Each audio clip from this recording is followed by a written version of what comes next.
G'day gamers, Ybot here, or Filthy Ybot 74, and by the time you see this video I would have picked up my other half from the airport and catching up with her, and boy, it feels like it's been ages. But if you're wondering what's with the title with Marvel, how Marvel Comics helped you in life. Now, well, how they helped me. Now, before I get into this commentary, this is the gameplay I got last night while playing the Crucible, and as you can see here on Destiny 2 on the Forsaken, and basically what I'm trying to do, peeps, is unlock a chaperone quest by Halliday, and I finally do get it. And the chaperone is a great shotgun. You have to be a good shot, but look at that, I get a trip off the bat and walk back into a grenade. So look, this is a good gameplay. We're getting absolutely owned at the beginning, but we come back and you'll see what happens in the end. So I thought I'd do this commentary in the background, and the part of the reason this topic has come to me at hand is there is a YouTuber with way more subscriptions than I have, and he's a brother of one of my most active subscribers, Stubbs, and he's War Stew, and I'm going to link his channel in the description. And he does heaps of Marvel and particularly Marvel movies, and theories and stories and leaks and his opinions on it and so forth. And it's not a bad channel; it's actually quite good. I suggest you click the link in the description and go from there, people. But anyway, I know he was sending me a couple messages here and there and so forth, and look, I'm just going to tell you a bit about why what it. Now, when I was growing up, I was not doing too well in school, okay? So in preschool, they know there's something going on with a bit of the Ybot. We don't know if you're a little bit slow or whatnot. And so they sent me to another school. My parents luckily got me into another school. And, I just wasn't reading, I wasn't picking up, and they thought, oh, it's a bit of a concern here. And then one teacher said, oh, he responds to, because they're small classrooms, and the teacher said he responds to, colourful pictures and stuff like that. Maybe you should start reading comics. Now, lo and behold, my second eldest brother, he was reading comics, and the rest was history. And the first comic I ever really read was the black and white version of Uncanny Xmen, and when the Juggernaut turned up. And after reading that, wow, that was it. That was it for me. My reading apparently improved dramatically in the next couple of weeks because I was determined to read comics like there was no tomorrow. And it started off a mad comic collection right away through, and predominantly it was of Marvel. A little bit of, Judge Dredd and stuff like that, but a lot of it was Marvel. Later on it was Akira. Definitely it's one of my all-time favourite Japanese, or you can say manga cartoons. Then, a couple of Crying Freeman and other things like that, but mainly Marvel superheroes. And I also played a bit of the role-playing game, Marvel superhero game, with my middle brother as well. So, see me throwing a hammer like Thor. Very appropriate topic at hand when I'm throwing a hammer like Thor.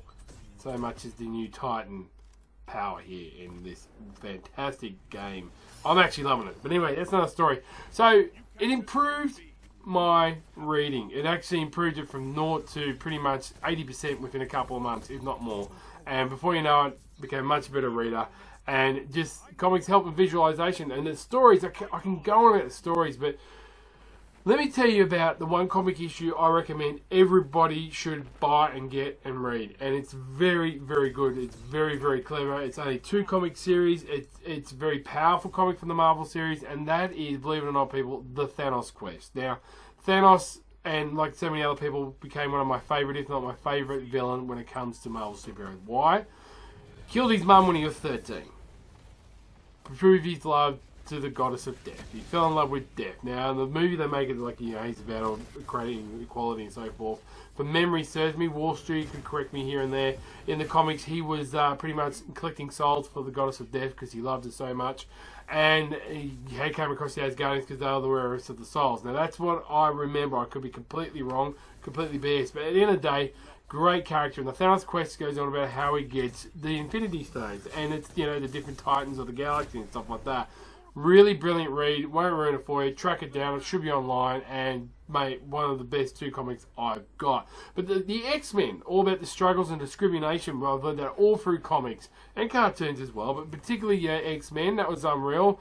I mean, when they had the Morlock Massacre and stuff like that by the Marauders, which is Sabretooth, Mr. Sinister, people like that, Cyclops, the Up and Down, the Phoenix series, Jean Grey goes nuts, the spin-off series of Wolverine and Shadowcat or Kitty Pryde, the Mojo World, and probably one of the most unique characters and teams I liked was the Freedom Force, which later became working for the American government, but they used to be the Brotherhood of Evil Mutants, which was Mystique, Destiny, the Blob, Avalanche, and Pyro. Pyro is Australian, by the way, peeps. There's an Aussie, fair dinkum. Yep, throw another prawn on the barbecue, not shrimp, prawn. Passes the VB. Yeah, get a dog up here.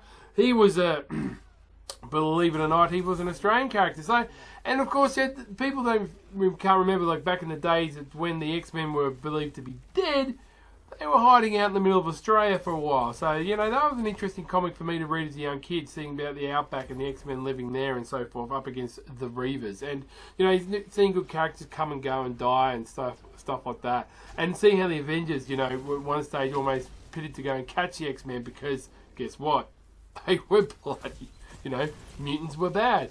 But it has really been a blessing to watch Daredevil and all these other comics, you know, particularly Daredevil's a great comic to read, but it's good to see now, and what's got all my memory back is to see these comics come to fruition through the Marvel movies, and more importantly, onto Netflix. I mean, seriously, Pete, watching Daredevil, Jessica Jones, Luke Cage, Defenders, and Iron Fist has just brought back so much, man. I mean, I went to the second season of Daredevil, and I'm loving it.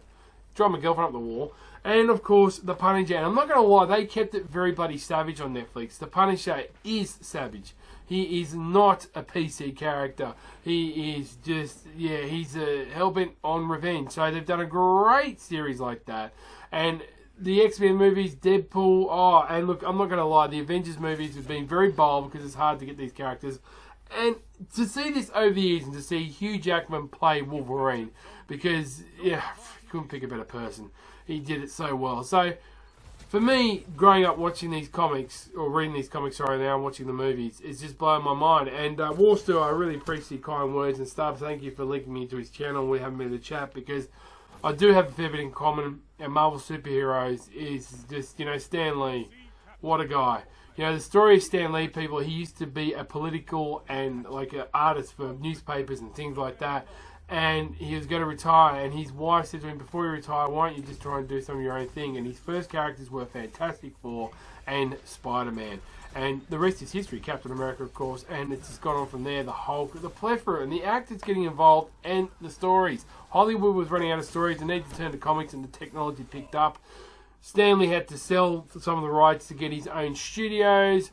And, mate, they are just kicking butt. As for DC, the last only good DC movie, in my view, was Wonder Woman, or more importantly, the Batman Dark Knight Rises with the late, great Heath Ledger. And that, the most recent one has just been pretty pitiful. I didn't mind the Superman one, the first one he comes back, whatever. But, you know, which had Russell Crowe, Aussie's in it once again. But you know what, peeps? I kind of look at me just go fucking hammer and tone, no pun intended. But, you know, just enjoyed it, and to see these comics and the artists over the period in time and these characters grow, it's just been nothing but great for me, and to show my nephews some great superhero movies in years to come when they get a little bit older. So Marvel has helped me in judging, making powerful decisions in my life, but more importantly how to read and just how to be better with people. I'm not going to lie, Marvel comics have always got these little, the same as all comics, underlying thing, treat people how you want to be treated, that kind of stuff. But, you know, some of the characters look up to, they have to make some very powerful decisions to keep them going. And, you know, to get what's done, and they know what's right and have to make sacrifices in doing so. Like throwing his hammer in and boom, straight for his shield, there he goes. So, people, tell me if comics have helped you at all. I suggest, because at the end of the day, Ybot was a little bit slow when it came to academia, but it's also because I was awfully fucking lazy, they worked out. So once I've got a comic in front of me, that was it. Ybot woke up and he started reading the rest. Yes, and now you know why I like video games. So probably why I like Destiny. It's a damn good story. So frag and tag, be good to those that own you. Video will be up next week. If not now, just at the end of this video, I'm going to say this, Pete, and I said it in my little Facebook page the other day. The game changer was Black Ops 4 Blackout. Hearing big hype things about it, they're pretty much saying it's a more fun arcadier mode of PUBG. At the end of the day, if it launches quite successfully and does well, peeps, I can't wait to get on the Xbox One X and test out the beta and play it. It looks like a hell of a lot of fun. The talk, Scumpy, and all these people coming back. Like Scumpy hasn't streamed in ages, and he's one of the best COD players of all time. He streamed today. Optics Hex was up to about 1. You know, it feels like the vibe and the drive is coming back. It looks like it'll be a fun game. Will it get rid of Fortnite and PUBG? Definitely not. Those games are going to be reigning supreme on PC, and they're still going to do well on console. but it's definitely going to be a nice little add-on to it. Already looks to be like a fun game, so I'm looking forward to get some gameplay of that, uploading it sometime next week. But frag a tag, be good to those that own you, grab a comic, read the Thanos quest, sub to War Stew's channel, and Stubbs, thank you so much for, you know, and War Stew for your support of Recent Lane. And this is Ybot signing off after going complete balls to the wall in that game, and we came back and we won. Now, did we win? I can't think. Yeah, I think we won. No, we lost. Okay, we lost, but it doesn't matter. It was a good game anyway. Look, I'm throwing a hammer like Thor. See you in the next vid.